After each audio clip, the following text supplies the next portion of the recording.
The one thing that the older generation didn't really speak to us about was going to talk to somebody. Therapy is great. And for some reason, it still has this like, I don't want to tell anybody thing about it. I don't know why. I think it's incredible. I went and I spoke with someone and it helped. It really did. And some of the things she said made some sense, you know? She had said this thing, and you can use this if you want. She said, you know what you got to do? You got to adopt happiness. When you see someone else having fun, go into it. Don't get away from it. Go for it, right? It's going to fight by some reason get to you, and it'll hopefully help you get a little bit of happiness in your life, slowly but surely. I thought, I don't know, maybe that works. Maybe it doesn't, you know? She said, or get a dog. And I was like, I'll get a dog so I don't have to talk to people. And I love my dog, and she's incredible. She's also a little bit of a pervert, I'm not gonna lie. It's disgusting. She's so weird. Whenever we start hooking up, I can hear her collar jingling down the hallway like a prison guard with the keys when they know the boys are being bad, you know? Like, whenever we start hooking up, she'll start running to the room and we have to close her out. But still, she's persistent. You'll hear her under the crack of the door just like a detective. It's twisted. The moment we're done hooking up, I'll open the door, the dog will come in the room, jump on the bed, and go right to the wet spot. And she's like, get her off the bed, and I'm like, let Scruff McGruff figure out the crime. Who done it, Scruff?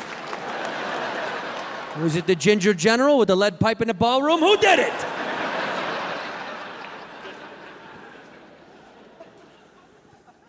She's gross, but I love her.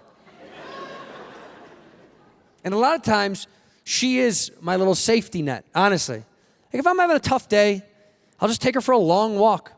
It's great. She doesn't judge, doesn't give a shit. And I'll just say to her my problems. And she doesn't care.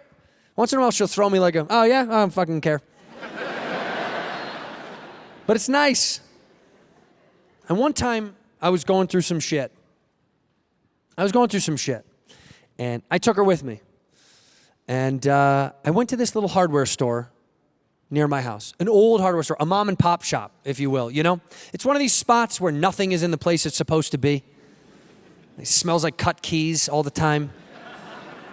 And no one's really working, you know? You can't find anything. I love it. It's great. So I took her with me.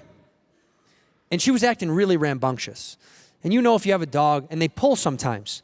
And sometimes you pull back. Sometimes they pull hard, and sometimes you snap it a little bit harder.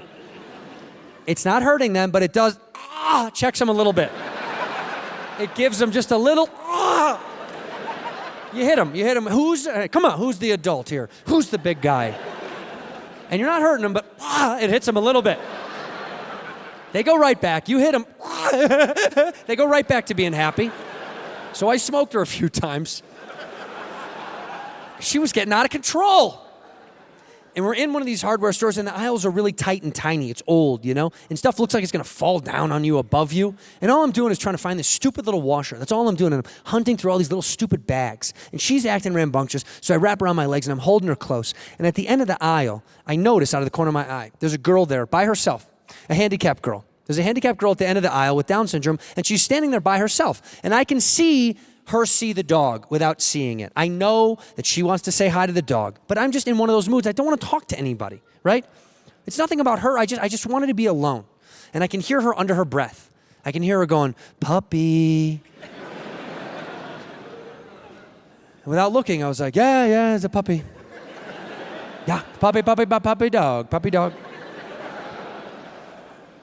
And she goes, oh, cute.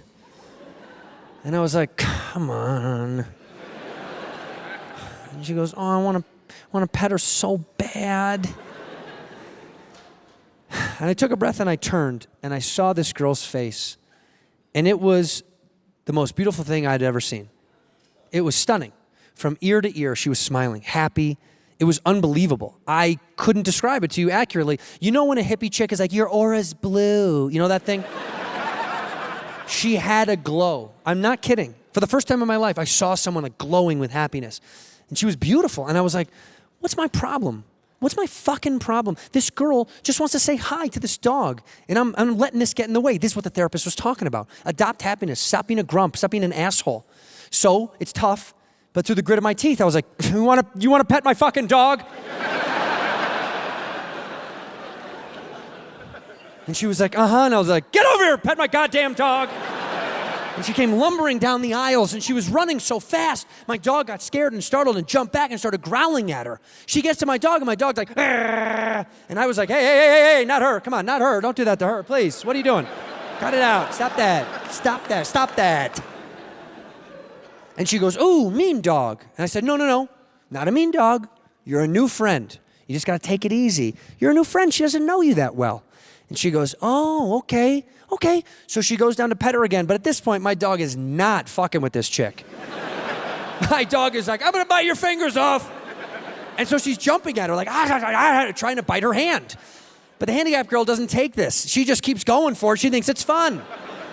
So she's trying to play with her. My dog's trying to kill her. And I'm like, well, this is how my career ends right here.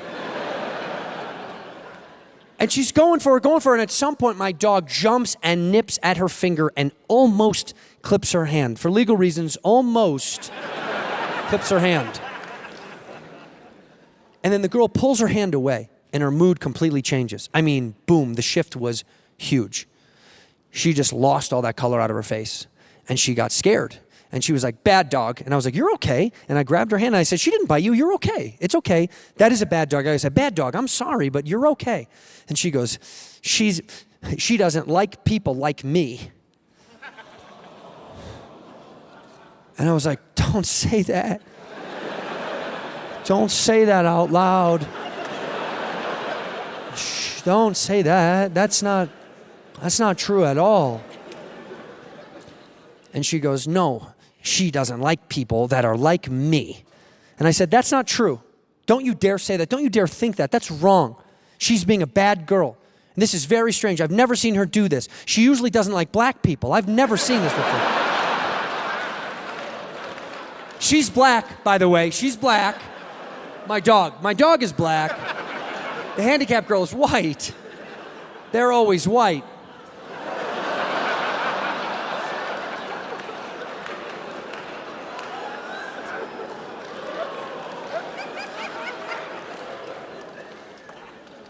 Does anybody want to debate me on it?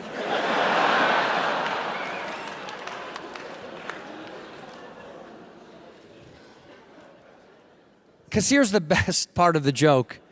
Here's the best part of the joke, to me, is that the story's not true. None of it's true. Not even a little bit. It's all fake. It's all totally made up. It's fabricated. But I took you on a ride. You were there. You were in the hardware store. You knew what it looked like. You knew what it smelled like. You constructed it in your mind. You made it taste how you wanted it to fucking taste. I didn't do it. You did it. You did it. Huh? We paint the picture. Who's holding the brush? I want you to raise your hand if when I told the story, you saw a non-white mentally handicapped girl. Yeah. How's that taste? How does that taste, huh? Yeah. You'll all be driving home going, they are usually white. I don't know what it is. Denver, I hope you enjoyed the burger. Thank you so very much. Thank you, guys.